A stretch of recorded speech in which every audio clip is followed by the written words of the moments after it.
Let me tell you about how humans classify their naval ships. In short, it's arbitrary at best and accurate at worst. You understand why I say that as I explain it. Say you build a light frigate for a fleet. It conforms to certain specifications from size to weight and what armaments it carries, how fast it can go, and so on. Well, humans just slap whatever name they feel like on a ship and call it a day. This is why a ship's classification being accurate is a bad thing.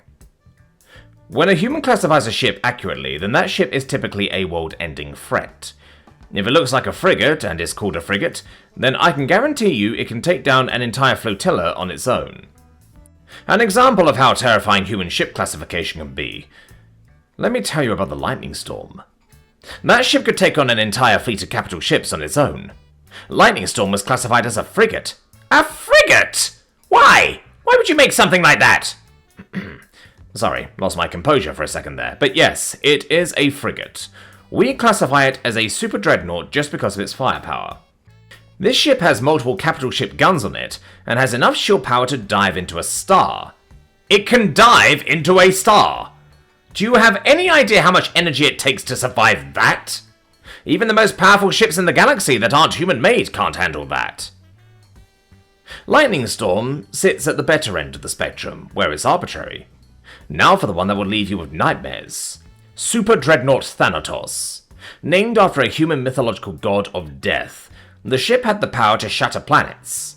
Imagine taking multiple planet crackers and thinking, what if I put these on one ship? And then doing it!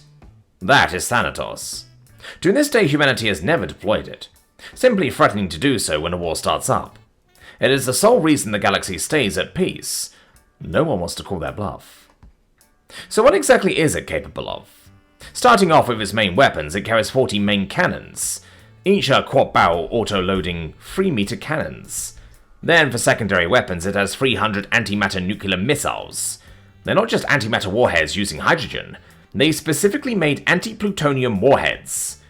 Anti-hydrogen was bad enough. The yield of these warheads is vastly higher. Beyond that, it has countless point defense cannons ranging from anti-frigate cannons to anti-fighter. So why did they make it? They told us, because why not? Why not? Why not? What do you mean, why not? Ah! And with that, they were finally taken to the mental hospital.